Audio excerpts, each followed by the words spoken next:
చేరి శైలతనయాస్తన దుగ్ధములానువేళ బాల్యాంక విచేష్ట తొండమున నవ్వలిచన్ గబళింపపోయి ఆ వంక కుచంబుగానక హైవల్లభుహారముగాంచి వే మృణాలంకుర శంకనంటడు గజాస్యుని కొల్తునభీష్ట సిద్ధికై పుట్టంబుట్ట శరంబునన్ మొలవ నంభోయాన పాత్రంబునన్ నెట్టంగల్గను గాళి కొల్వను పురాణింబందురంకొండి మీదట్టే వెంట చరింతు తత్సరణి నాకీవమ్మ యోయమ్మ మేల్పట్టున్నా కగుమమ్మ నమ్మితి జుమే బ్రాహ్మీ దయాంబోనిధి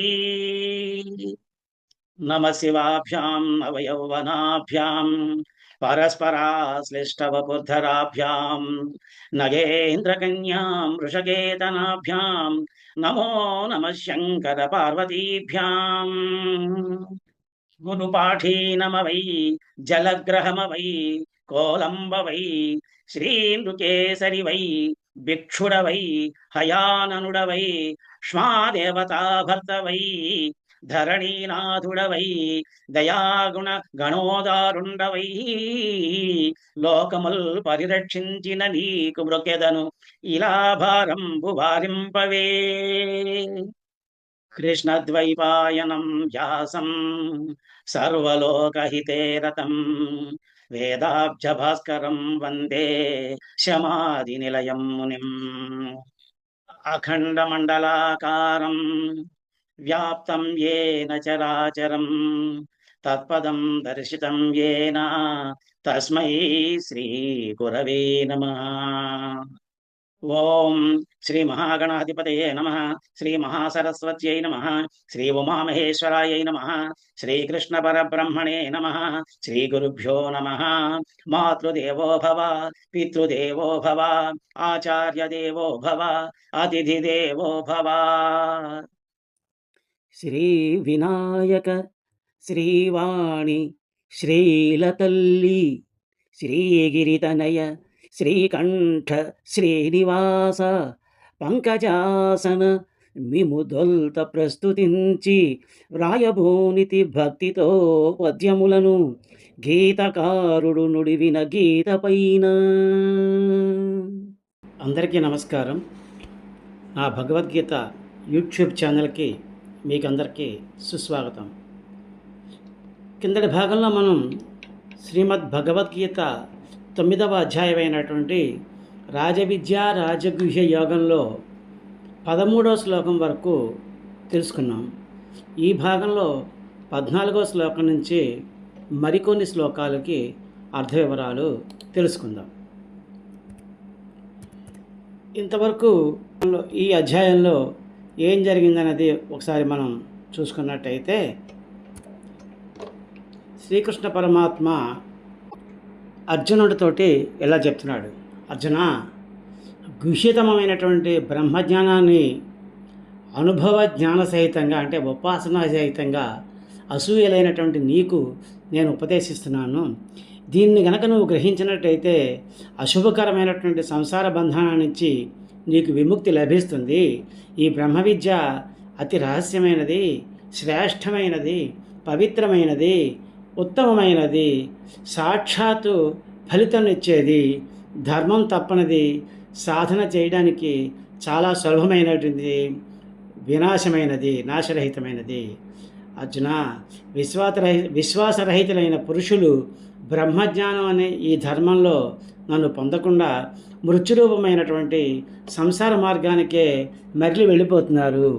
అతీంద్రియ స్వరూపుడిని, కారణభూతుడిని అయినటువంటి నాతే ఈ విశ్వమంతా వ్యాపింపడి ఉంది. సకల జీవకోటి నాయందే ఉంది, కానీ నేను వాస్తవంగా వాటిలో ఉండటం లేదు. అంటే నా యొక్క ప్రకృతి స్వరూపిణి దాంట్లో ఉంటుంది. ఈశ్వర సంబంధమైనటువంటి నా యొక్క యోగాన్ని చూడు. ఈ ప్రాణులు నా యందు ఉండడం లేదు. నా స్వరూపం ప్రాణులను భరించేది, పోషించేది అయినా నా ఆత్మ ఆ ప్రాణులందు లేదు. అంతటా వ్యాపించే గాలి నిత్యం ఆకాశంలో ఎలా అయితే ఉంటుందో అలాగే సకలమైనటువంటి ప్రాణులు నా ముందు ఉన్నాయని గ్రహించు. గాలికి ఆకాశం ఎలా ఆధారమో అలాగే నేను ఈ ప్రాణులన్నిటికీ ఆధారం. అర్జున, ప్రళయకాలంలో ప్రాణులన్నీ త్రిగుణాత్మకమైనటువంటి నా మాయలో లీనమైపోతుంటాయి. మళ్ళీ కల్ప ఆరంభంలో అంటే సృష్టికి ప్రారంభించేటప్పుడు నేను వాటిని సృష్టిస్తున్నాను. నా మాయని వశపరుచుకొని పూర్వ సంస్కారానుసారం జనన మరణాలకి అతీతమైనటువంటి ఈ ప్రాణి సమూహాన్ని మళ్ళీ మళ్ళీ నేను సృష్టిస్తున్నాను. అంత మాత్రం చేత ఆ కర్మయందు నాకు ఆసక్తి లేదు. నేను తటస్థుడిని. అందుచేత ఆ కర్మలేవి కూడాను నన్ను బంధించలేవు. త్రిగుణాత్మకమైనటువంటి మాయ ఈ చరాచర జగత్తుని సృష్టిస్తోంది. ఈ కారణంగానే వ్యక్తము అవ్యక్తము అంటే కనబడేది కనబడనటువంటి జగత్తు అనేక రూపాలుగా మార్పు చెందుతోంది, పరివర్తనం చెందుతోంది. నేను నిత్య శుద్ధ బుద్ధ ముక్త స్వభావుడిని, సర్వాత్మ స్వరూపుడిని, సర్వేశ్వరుడిని అయిన మానవదేహాన్ని ధరించి ఉన్నాను కాబట్టి నా యొక్క పరమస్వరూపాన్ని తెలుసుకోలేనటువంటి మూఢులు నన్ను అవమానిస్తున్నారు. వ్యర్థకాములు, విఫల కర్ములు, నిష్ఫల జ్ఞానులు, వివేక శూన్యులు, తామసాన్ని రాజసాన్ని మోహకర స్వభావాన్ని ఆశ్రయించి నన్ను అవమానిస్తున్నారు. కానీ అర్జున, దైవీ స్వభావాన్ని ఆశ్రయించినటువంటి మహానుభావులు ఏకాగ్ర చిత్తంతో నన్ను జగత్కారునిగా నిత్యుడిగా తెలుసుకొని నన్ను భజిస్తున్నారు, సేవిస్తున్నారు అని ఇంతవరకు శ్రీకృష్ణ పరమాత్మ తెలియజేసిన ఈ భగవద్గీతలో 9వ అధ్యాయాన్ని మనం కేంద్ర భాగం వరకు తెలుసుకున్నాము. ఇప్పుడు ఈ భాగంలో 14వ శ్లోకం నుంచి తెలుసుకుందాం. ఓం శ్రీకృష్ణ పరబ్రహ్మణే నమః. శ్రీమద్భగవద్గీత అథ 9వోऽధ్యాయः. రాజవిద్యా రాజగుహ్య యోగః. ఇప్పుడు 14వ శ్లోకం. సతతం కీర్తయంతో మాం యతంతశ్చ దృఢవ్రతాః నమస్యంతశ్చ మాం భక్త్యా నిత్యయుక్తా ఉపాసతే. శ్లోకం మళ్ళీ ఇంకొకసారి. సతతం కీర్తయంతో మాం యతంతశ్చ దృఢవ్రతాః నమస్యంతశ్చ మాం భక్త్యా నిత్యయుక్తా ఉపాసతే. ఈ శ్లోకం యొక్క పదవీ భాగం తెలుసుకుందాం. సతతం కీర్తయంతః మాం, కీర్తయంతో మాం అవుతుంది. యతంతః చ యతంతశ్చ దృఢవ్రతాః నమస్యంత మాం భక్త్యా నిత్యయుక్తా చ నిత్యయుక్తాః చ ఉపాసతే. ఇది ఈ శ్లోకం యొక్క పదవి భాగం. ఇప్పుడు ఈ పదాలకి అర్థాలు తెలుసుకుందాం. సతతం ఎల్లప్పుడూ, కీర్తయంతః కీర్తించేవారు, మాం నన్ను, యతంతః చ యతంతశ్చ ప్రయత్నశీలురు, దృఢవ్రతాః సడలైనటువంటి నిష్ఠా నియమం కలిగినటువంటి వాళ్ళు, నమస్యంతః నమస్కరిస్తున్నవారు, మాం నన్ను, భక్త్యా పరమభక్తితో, నిత్యయుక్తాః చ సర్వదా యోగులు అయి, ఉపాసతే సేవిస్తున్నారు. ఏం చెప్తున్నాడు అన్నమాట. ఆ మహాత్ములు కింద భాగంలో చెప్పాడు కదా, కొంతమంది నా గురించి తెలిసిన వాళ్ళు నన్ను భక్తితోటి ప్రార్థిస్తూ ఉంటారు అని చెప్పేసి ఆ శ్లోకానికి తర్వాతగా చెప్తున్నాడు అనమాట. అటువంటి ఆ మహాత్ములు ఎవరైతే ఉన్నారో వాళ్ళను నన్ను స్తోత్రాలతోటి మంత్రాలతోటి కీర్తిస్తూ ఉంటారు. వాళ్ళ నిష్ఠ సడలకుండా ఉంటుంది. వాళ్ళు జ్ఞానాన్ని పొందడానికి ప్రయత్నిస్తూ ఉంటారు. పరమభక్తితోటి నాకు నమస్కరిస్తూ ఉంటారు. ఎప్పుడు యోగచిత్తులై యోగంలో ఉండి వాళ్ళు నన్ను సేవిస్తూ ఉంటారు అని చెప్పేసి చెప్తున్నాడు అన్నమాట. ఈ శ్లోకం పైన ఉన్నటువంటి పద్యాన్ని చూద్దాం ఇప్పుడు. సతత యత్నులు యోగమున్ చిత్తముంచి పరమ భక్తిని స్తుతుల మంత్రాల కీర్తనలను సడలని నిష్ఠతో నాయుపాసనల జలుపుచు నమస్కారముల కొలుతురు. పద్యం మళ్ళీ ఇంకొకసారి. సతత యత్నులు యోగమున్ చిత్తముంచి పరమ భక్తిని స్తుతుల మంత్రాల కీర్తనలను సడలని నిష్ఠతో నాయుపాసనల సలుపుచు నమస్కారముల కొలుతురు. ఈ శ్లోకం యొక్క భావం. అటువంటి మహాత్ములు నన్ను స్తోత్రాలతోటి మంత్రాలతోటి కీర్తిస్తూ ఉంటారు. సడలని నిష్ఠ కలిగిన వాళ్ళై ఈశ్వర జ్ఞానాన్ని, భగవంతుని యొక్క జ్ఞానాన్ని పొందడానికి దృఢంగా ప్రయత్నిస్తూ ఉంటారు. పరమ భక్తితోటి నాకు నమస్కరిస్తూ ఉంటారు. ఎప్పుడూ యోగచిత్తులై నన్నే సేవిస్తూ ఉంటారు అని చెప్పేసి చెప్పాడు. ఆ తర్వాత ఇంకా ఏం చెప్పాడు అన్నది ఈ 15వ శ్లోకంలో చూద్దాం.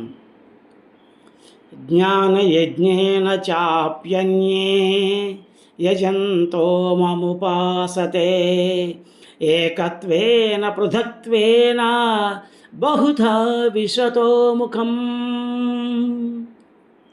శ్లోకం మళ్ళీ ఇంకొకసారి. జ్ఞానయజ్ఞేన చాప్యన్యే యజంతో మాముపాసతే ఏకత్వేన పృథక్త్వేన బహుధా విశతో ముఖం. ఈ శ్లోకం యొక్క పద విభాగం తెలుసుకుందాం. జ్ఞానయజ్ఞేన అన్యే అపి చాప్యన్యే అవుతుంది. యజంతః మాం ఉపాసతే, యజంతో మాం ఉపాసతే అవుతుంది. ఏకత్వేన పృథక్త్వేన బహుధా విశ్వతః ముఖం, విశ్వతో ముఖం అవుతుంది. ఇప్పుడు ఈ శ్లోకంలో ఉన్నటువంటి ఈ పదాలన్నిటికీ అర్థాలు తెలుసుకుందాం. జ్ఞానయజ్ఞేన అంటే భగవంతునికి కూర్చున్నటువంటి జ్ఞానం అనేటువంటి యజ్ఞం చేత అన్యే అపిచ అపిచ అంటే మరికొందరు, అన్యే మరియు అపిచ అంటే మరియు, అన్యే అంటే మరికొందరు, యజంతః పూజిస్తూ, మాం నన్ను ఉపాసిస్తూ ఉంటారు. ఏకత్వేన బ్రహ్మైక్యత్వమైనటువంటి రూపమైనటువంటి ఆ పరమార్థ దర్శనం చేత పృథక్త్వేన భగవంతుడైన విష్ణువు చంద్ర ఆదిత్యాది రూపాల్లో వేరువేరుగా ఉంటున్నాను అనేటువంటి భావంతో బహుధా అనేక విధాల విశ్వతః ముఖం, విశ్వతో ముఖం, విశ్వరూపుడనైనా నన్ను అని చెప్పేసి అంటే ఏంటనమాట ఈ శ్లోకంలో చెప్తున్నాడు. కొంతమంది ఇతరులు సర్వాత్మ దర్శన రూపమైనటువంటి జ్ఞాన యజ్ఞం చేత నన్ను ఉపాసిస్తూ ఉంటారు. ఏకత్వ భావనతోటి దాసభావనతోటి నన్ను కొందరు ఉపాసిస్తూ ఉంటారు. ఇంకొంతమంది నేను సర్వాత్మకుడు అయినటువంటి నన్ను అనేకమైన రూపాలలో బ్రహ్మ, రుద్రుడు, ఆదిత్యుడు, చంద్రుడు మొదలైన రూపాల్లో నన్ను సేవిస్తూ ఉంటారు అని చెప్పేసి చెప్తున్నాడు అన్నమాట. ఇప్పుడు ఈ శ్లోకం పైనటువంటి పద్యాన్ని చూద్దాం. జ్ఞాన యజ్ఞము చేతను జగతిలోన కొందరొక్కడను చునించి, కొందరు మరి భేదభావన చేతను కొందరును వివిధ గతులను సేవింతురు విజయ నన్ను. పద్యం మళ్ళీ ఇంకొకసారి. జ్ఞాన యజ్ఞము చేతను జగతిలోన కొందరొక్కడను చునించి, కొందరు మరి భేదభావన చేతను కొందరును వివిధ గతులను సేవింతురు విజయ నన్ను. అర్జున భావం. ఇతరులు మరికొందరు సర్వ ఆత్మ దర్శన రూపమైనటువంటి జ్ఞాన యజ్ఞం చేత నన్ను ఉపాసిస్తున్నారు. ఏకత్వ భావనతోటి దాసభావంతో నన్ను కొందరు ఉపాసిస్తున్నారు. ఇంకొందరు సర్వాత్మకుడైనటువంటి నేను అనేక రూపాల్లో ఉన్నాను, బ్రహ్మ, రుద్రుడు, ఇంద్ర, ఆదిత్యుడు, చంద్రుడు మొదలైన రూపాల్లో ఉన్నానని భావిస్తూ అనేక రూపాల్లో నన్ను సేవిస్తూ ఉంటున్నారు అని చెప్పేసి చెప్పాడు. ఆ తర్వాత ఇంకా ఏం చెప్పాడు అన్నది ఈ 16వ శ్లోకంలో చూద్దాం. అహం క్రతురహం యజ్ఞః స్వధాహమహమౌషధం మంత్రోహమహమేవాజ్యం అహమగ్నిరహం హుతం. శ్లోకం మళ్ళీ ఇంకొకసారి. అహక్రతురహం యజ్ఞః స్వధాహమహమౌషధం మంత్రోహమహమేవాజ్యం అహమగ్నిరహం హుతం. ఈ శ్లోకం యొక్క పదవిభాగాన్ని తెలుసుకుందాం. అహం క్రతుః అహం క్రతురహం యజ్ఞః స్వధా అహం ఔషధం స్వదాహమహమౌషధం అవుతుంది. మంత్రః అహం ఏవ ఆజ్యం మంత్రోహమహమేవాజ్యం అవుతుంది. అహం అగ్ని అహం హృతం హుతం అహరగ్నిరహం హుతం అవుతుంది. ఇప్పుడు ఈ పదవిభాగానికి ఈ పదాలన్నిటికీ అర్థాలు తెలుసుకుందాం. అహం నేను, క్రతుః శ్రౌతయజ్ఞాన్ని అంటే ఈ వేదాలకు సంబంధించినటువంటి యజ్ఞాన్ని, అహం నేను, యజ్ఞః స్మార్తయజ్ఞాన్ని, స్వధాః పితృదేవతా సంబంధమైనటువంటి శ్రాద్ధాన్ని, అహం నేను, ఔషధం నేను ఔషధాన్ని, మంత్రాన్ని, అహం ఏవ నేనే, ఆజ్యం హోమ సాధనమైనటువంటి నెయ్యిని, అహం నేను, అగ్ని ఆ హోమంలో వచ్చేటువంటి అగ్నిని, అహం నేను, హుతం వ్రేలబడేటువంటి హోమకర్మని అంటే ఆ అగ్నిలో వేసేటువంటి ఆ పదార్థాలన్నీ నేనే అని చెప్పేసి చెప్తున్నాడు. అంటే ఏం చెప్తున్నాడు అన్నమాట, నేనే శ్రౌతయజ్ఞాన్ని, నేనే స్మార్తయజ్ఞాన్ని, నేనే పితృదేవతా సంబంధమైన యజ్ఞాన్ని అంటే శ్రాద్ధాన్ని, నేనే ఔషధాన్ని, నేనే మంత్రాన్ని, నేనే హోమ సాధనమైనటువంటి ఆ నెయ్యిని, నేనే ఆ హోమాగ్నిని, నేనే అందులో వేలబడేటువంటి హోమకర్మని అని చెప్పేసి ఇవన్నీ కూడా నేనే అని చెప్పేసి చెప్తున్నాడు శ్రీకృష్ణ పరమాత్మ. ఈ శ్లోకం పైనటువంటి పద్యాన్ని చూద్దాం.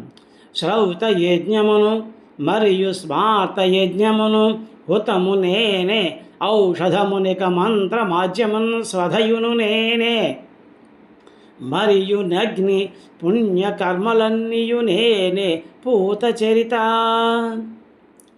పద్యం మళ్ళీ ఒకసారి.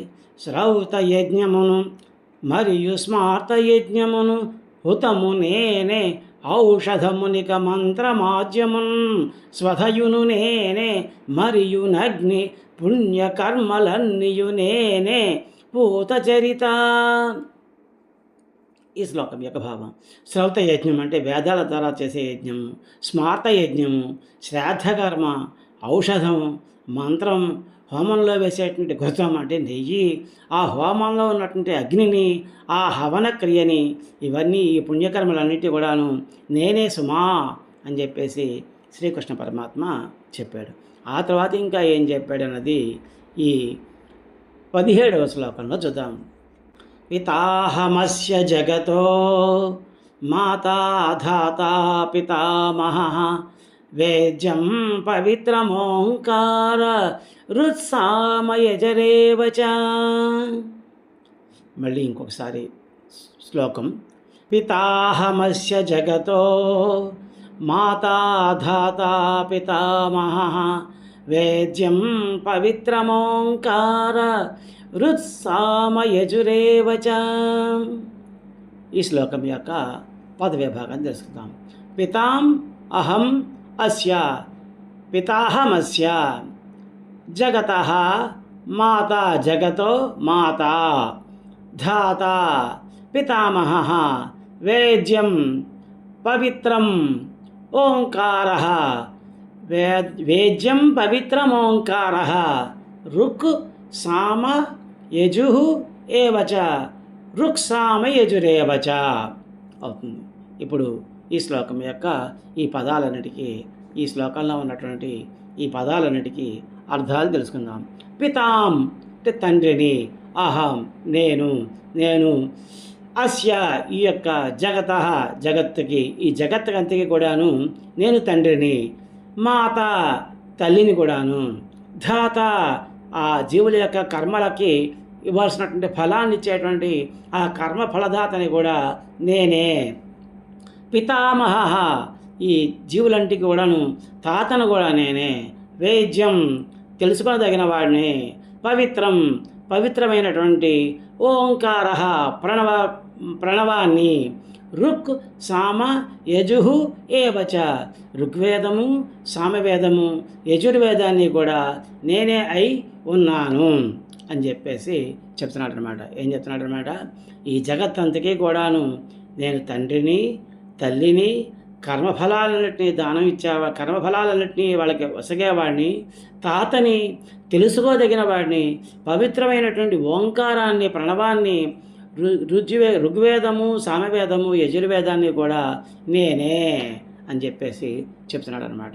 ఇప్పుడు ఈ శ్లోకం పైన ఉన్నటువంటి పద్యాన్ని చూద్దాం. తండ్రి తల్లియును మరియు తాత కర్మఫలములనొసగు దాతయు, పరమగణ్యమైన మోంకారము పవిత్రమైన వేదములును, వేద్యుడన్నేనౌదు పురుష శ్రేష్ఠ. పద్యం బళ్ళికి ఒకసారి. తండ్రి తల్లియును మరియు తాత కర్మఫలములనొసగు దాతయు, పరమగణ్యమైన మోంకారము పవిత్రమైన వేదములును, వేద్యుడన్నేనౌదు పురుష శ్రేష్ఠ. ఈ శ్లోకం యొక్క భావం, నేనే ఈ జగత్తుకి తల్లిని, తండ్రిని, కర్మఫలదాతని, తాతను, తెలుసుకోదగిన వాడిని, పవిత్రమైనటువంటి ఓంకారాన్ని, ఋగు సామవేద యజుర్వేదాలు కూడా నేనే అని చెప్పేసి చెప్పాడనమాట. ఆ తర్వాత ఇంకా ఏం చెప్పాడన్నది ఈ 18వ శ్లోకంలో చూద్దాం. గతిర్భక్త ప్రభు సాక్షి నివాస శరణం సృహతు, ప్రభవ ప్రళయస్థానం నిధానం బీజమవ్యయం. శ్లోకం మళ్ళీ ఒకసారి. గతిర్భర్త ప్రభు సాక్షి నివాస శరణం సుహృత్, ప్రభవ ప్రళయస్థానం నిధానం బీజమవ్యయం. ఈ శ్లోకం యొక్క పద విభాగం తెలుసుకుందాం. గతి భర్త, గతిర్భర్త, ప్రభు సాక్షి, నివాస శరణం సుహృత్, ప్రభవ ప్రళయ స్థానం నిధానం బీజం అవ్యయం, బీజమవ్యయం. ఇప్పుడు ఈ పదాలన్నిటికీ అర్థాలు తెలుసుకుందాం. గతి అంటే కర్మఫలాన్ని ఇచ్చేవాడిని నేనే, ఆ కర్మఫలం కూడా నేనే. భర్త పోషకుడిని, జీవులన్నింటినీ పోషించేవాడిని. ప్రభువు ఈ జీవులన్నిటికీ స్వామిని లేకపోతే ఈశ్వరుడిని. సాక్షి వాళ్ళ యొక్క చేసేటువంటి ఆ ప్రాణులన్నీ జీవులన్నీ చేసేటువంటి శుభాశుభ కర్మల యొక్క సాక్షిభూతుడిని నేనే. నివాస వాటి వాళ్ళలో ఉన్నటువంటి నివాస స్థానాన్ని కూడా నేనే. శరణం వాళ్ళందరికీ ఆశ్రయం ఇచ్చేవాడిని నేనే. సుహృత్ మిత్రుడిని, వాళ్ళందరికీ మిత్రుడిని నేనే. ప్రభవ ఆ జీవులన్నింటినీ సృష్టించేవాడిని నేనే. ప్రళయ సంహారకారుడిని నేనే. స్థానం వాళ్ళందరికీ ఆధారం కూడా నేనే. నిధానం ప్రళయస్థానం కూడా నేనే. బీజం ఈ సృష్టి అంతకీ మూల కారణం నేనే. అవ్యయం నాశనం లేనివాడిని అని చెప్పేసి చెప్తున్నాడు అనమాట. అంటే ఏంటన్నమాట, ఈ జీవులన్నిటికీ ఇచ్చేటువంటి కర్మఫలాన్ని నేనే, ఆ జీవులని పోషించేవాడిని నేనే, ఆ జీవులకు ఈశ్వరుడిని నేనే, ప్రభువుని నేనే, స్వామిని నేనే. ఆ జీవులు చేసేటువంటి కర్మలన్నిటికీ శుభమైన కర్మలు కానీ అశుభమైన కర్మలు కానీ వాటంటికి సాక్షిభూతుడిని నేనే. వారు నివసించే నివాస స్థానం నేనే. వారికి నేను ఆశ్రయం ఇచ్చేవాడిని నేనే. వారికి మిత్రుడిని నేనే. సృష్టించేవాడిని నేనే. సంహరించేవాడిని నేనే. ఆధారమైన స్థానాన్ని నేనే. ప్రళయస్థానం కూడా నేనే. ఈ సృష్టికి అంతకీ మూల కారణం నేనే. నాశనం లేని వాడిని కూడా నేనే అని చెప్పేసి చెప్తున్నాడు అనమాట. ఇప్పుడు ఈ శ్లోకం పైనటువంటి పద్యాన్ని చూద్దాం. నేనే భర్తను ప్రభుడను నేనే గతిని నేనే సాక్షిని మిత్రుడ నేనే స్రష్ట నేనే శరణము ప్రళయము నేనే మూల కారణమున వినాశి ఆధారమేను. పద్యం మళ్ళీ ఒకసారి.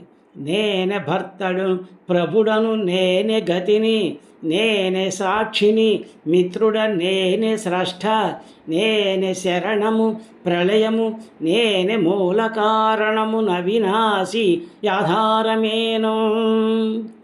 ఈ శ్లోకం యొక్క భావం. నేనే కర్మఫలాన్ని, పోషకుడిని, స్వామిని, ప్రాణుల యొక్క శుభాశుభాలన్నిటికీ సాక్షిభూతుడిని, నివాస స్థానాన్ని, ఆశ్రయమిచ్చేవాడిని, మిత్రుడిని, స్రష్టను, సంహారకారుడిని, ఆధారాన్ని, ప్రళయ స్థానాన్ని, నాశనము లేనటువంటి మూల కారణము కూడా నేనే అయి ఉన్నాను అని చెప్పేసి చెప్పాడనమాట. ఆ తర్వాత ఇంకా ఏం చెప్పాడన్నది ఈ 19వ శ్లోకంలో చూద్దాం. తపామ్యహమహం వర్షం నిగృహ్ణామ్యుత్సుజామి చ అమృతం చైవ మృత్యుశ్చ సదసశ్చాహమర్జున. శ్లోకం మళ్ళీ ఇంకొకసారి. తపామ్యహమహం వర్షం నిగృహ్ణామృత్సుజామి చ అమృతం చైవ మృత్యుశ్చ సదసశ్చాహమర్జున. ఈ శ్లోకం యొక్క పదవిభాగం. తపామి అహం తపామ్యహం అహం తపామ్యహమహం అహమహం వర్షం నిగృహ్ణామి ఉత్సృజామి చ నిగృహ్ణామృత్సుజామి చ అమృతం చ ఏవ అమృతం చైవ మృత్యు చ మృత్యుశ్చ సత్ అసత్ అహం అర్జున సత్సచ్చాహం అర్జున అవుతుంది. ఇప్పుడు ఈ శ్లోకంలో ఉన్నటువంటి ఈ పదాలన్నిటికీ అర్థాలు తెలుసుకుందాం. తపామి అంటే వేడిని ఇచ్చేవాడిని, అహం నేను వేడిని ఇస్తాను, అహం నేను వర్షం వానని, నిగృహ్ణామి నిలుపుతూ ఉన్నాను, ఉత్సృజామి చ వదులుతున్నాను, అమృతం చ ఏవ దేవతల యొక్క అమృతాన్ని నేనే, మృత్యుచ ప్రాణుల యొక్క మృత్యువుని కూడా నేనే, సత్ స్థూల దృశ్యాన్ని, అసత్ చ సూక్ష్మ అదృశ్యాన్ని, అహం నేను అర్జున అంటే ఏం చెప్తున్నాడు అనమాట. అర్జున, సూర్యుడి రూపంలో అందరికీ వేడిని కలిగిస్తున్నాను, అలాగే జలాన్ని ఆకర్షించి అందరికీ వర్షాన్ని కురిపిస్తున్నాను, దేవతలకి అమృతాన్ని దేవతల దగ్గర ఉండేటువంటి అమృతాన్ని కూడా నేనే, ప్రాణుల యొక్క మృత్యువుని కూడా నేనే, స్థూల సూక్ష్మములైనటువంటి ఆ వస్తువులన్నీ కూడా నేనే అని చెప్పేసి చెప్తున్నాడు అనమాట. ఈ శ్లోకం పైనటువంటి పద్యాన్ని చూద్దాం ఇప్పుడు. వానలను కురిపించడివాడ నేనే, తాపమొసగడివాడ మృతమును మరియు ప్రాణులకు మృత్యువునొసగువాడ నేనే, సూక్ష్మ స్థూలములైన వస్తువులు నేనే. పద్యం మళ్ళీ ఇంకొకసారి. వానలను కురిపించడివాడ నేనే, తాపమొసగడివాడ అమృతమును మరియు ప్రాణులకు మృత్యువునొసగువాడ నేనే, సూక్ష్మ స్థూలములైన వస్తువులు నేనే.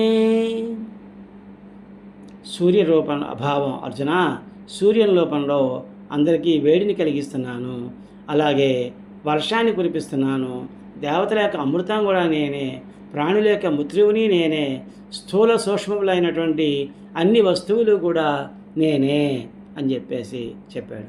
ఆ తర్వాత ఇంకా ఏం చెప్పాడు అన్నది ఈ 20వ శ్లోకంలో చూద్దాం. త్రైవిద్యా మాం సమపాః పోతపాపా యజ్ఞైర్విష్ట్యా స్వర్గతిం ప్రార్థయంతే తే పుణ్యమాసాద్య సురేంద్రలోకం అశ్నంతి దివ్యాన్ దివి దేవ భోగాన్. శ్లోకం మళ్ళీ ఒకసారి. त्रैविद्यां मां सोमपाः पूतपापाः यज्ञैर्विष्ट्या स्वर्गतिं प्रार्थयन्ते ते पुण्यमासाद्य सुरेन्द्रलोकम् अश्नन्ति दिव्यान् दिवि देवभोगान्. ఈ శ్లోకం యొక్క పదవిభాగం. త్రైవిద్య మూడు వేదాలకి తెలిసిన వాళ్ళు, మాం నన్ను, సోమపాహ యజ్ఞశేషమైనటువంటి సోమరసాన్ని త్రాగి, పూతపాపాహ పాపాలన్నిటి నుంచి విముక్తులై, యజ్ఞాలతో ఇష్టవా పూజించి, స్వర్గగమనాన్ని ప్రార్థయంతే ప్రార్థిస్తున్నారు, తే వారు,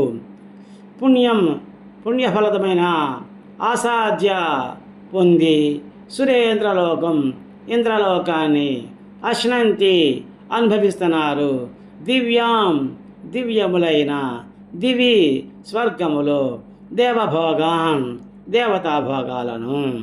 అంటే ఏం చెప్తున్నాడు అనమాట, త్రివేదజ్ఞులైనటువంటి ఈ వేదాలు చదువుకున్నటువంటి వేదమూర్తులందరూ కూడా ఏం చేస్తున్నారంటే, నన్ను యజ్ఞశేషమైనటువంటి సోమరసాన్ని తాగి ఆ యజ్ఞాలతోటి నన్ను పూజించి స్వర్గగమనం కావాలి అని కోరుకుంటున్నారు, ప్రార్థిస్తున్నారు. అలాంటి వారు కోరుకున్నప్పుడు పుణ్యప్రదమైనటువంటి ఆ ఇంద్రలోకాన్ని వాళ్ళు పొంది దివ్యమైనటువంటి దేవతాభోగాల్ని ఆ స్వర్గంలో వారు అనుభవిస్తున్నారు అని చెప్పాడనమాట. ఇప్పుడు ఈ శ్లోకం పైనటువంటి పద్యాన్ని చూద్దాం. వేద విధుల యజ్ఞములను వేద విధులు చేసి నన్ను గొల్చి పాపముల్ బాసి, సోమపానమున్ గ్రోలి స్వర్గగమనము నెంచి, ఇంద్రలోకాన భోగాల తేలుచుంద్రు. పద్యం మళ్ళీ ఇంకొకసారి. వేద విధుల యజ్ఞములను వేద విధులు చేసి నన్ను గొల్చి పాపముల్ బాసి, సోమపానమున్ గ్రోలి స్వర్గగమనము నెంచి, ఇంద్రలోకాన భోగాల తేలుచుంద్రు. త్రివేదజ్ఞులైన వారు అంటే ఈ వేద విధులైనటువంటి వారు, వేదాలు నేర్చుకున్నవారు యజ్ఞాలతోటి నన్ను పూజించి ఆ యజ్ఞంలో మిగిలినటువంటి ఆ సోమపానాన్ని త్రాగి పాపాలన్నీ పోగొట్టుకుని నన్ను స్వర్గం కావాలి అని ప్రార్థిస్తున్నారు. అలా ప్రార్థించినప్పుడు వాళ్ళు చేసుకున్నటువంటి ఆ పుణ్యం వల్ల దానికి ఫలితంగా వాళ్ళు ఆ ఇంద్రలోకాన్ని, దేవలోకాన్ని పొంది ఆ స్వర్గంలో దేవతలు అనుభవించేటువంటి ఆ దేవతాభోగాలన్నింటినీ కూడాను, దివ్యమైనటువంటి ఆ దేవతాభోగాలన్నింటినీ కూడాను వారు అనుభవిస్తున్నారు అని చెప్పాడనమాట. ఇంతవరకు ఈ భాగంలో తెలుసుకున్నాం. వచ్చే భాగంలో మరికొన్ని శ్లోకాల్లో ఉన్నటువంటి మరికొన్ని శ్లోకాల తాలూకు అర్థాల వివరాలు తెలుసుకుందాం. హరి ఓం తత్సత్. ఏతత్సర్వం శ్రీ పరబ్రహ్మార్పణమస్తు. గీతాశాస్త్రమిదం పుణ్యం యః పఠేత్ ప్రయతః విష్ణోః పదమవాప్నోతి భయశోకాదివర్జితః. ఈ గీతాశాస్త్రాన్ని ఎవరు పఠిస్తారో వారు భయము శోకము లేకుండా విష్ణు సాయుధ్యమును పొందుతారు. అసతోమా సద్గమయ తమసోమా జ్యోతిర్గమయ మృత్యోర్మా అమృతంగమయ. ఓం శాంతి శాంతి శాంతి. ఓం యదక్షరపదభ్రష్టం మాత్రాహీనం చ యద్భవేత్ తత్సర్వం క్షమ్యతాం దేవా నారాయణ నమోస్తుతే. విసర్గబిందు మాత్రాని పదపాదాక్షరాణి చ న్యూనాని చాతిరిక్తాని క్షమస్వ పురుషోత్తమా. కాయేన వాచా మనసేంద్రియైర్వా బుద్ధ్యాత్మనా వా ప్రకృతే స్వభావాత్ కరోమి యజ్జత్ సకలం పరస్మై నారాయణాయైతి సమర్పయామి. శ్రీమన్నారాయణాయైతి సమర్పయామి. సర్వే భవంతి సుఖినః, సర్వే సంతు నిరామయాః, సర్వే భద్రాణి పశ్యంతు మా కశ్చిత్ దుఃఖభాగ్ భవేత్. శ్రియః కాంతాయ కళ్యాణ నిధయే నిధయేర్థినాం శ్రీ వెంకట నివాసాయ శ్రీనివాసాయ మంగళం. మంగళం కోసలేంద్రాయ మహనీయ గుణాత్మనే చక్రవర్తి తనూజాయ సార్వభౌమాయ మంగళం. ఉమాకాంతాయ కాంతాయ కామితార్థప్రదాయినే శ్రీగిరీశాయ దేవాయ మల్లినాథాయ మంగళం. ఓం ఏతత్సర్వం శ్రీహరిహర పరబ్రహ్మార్పణమస్తు.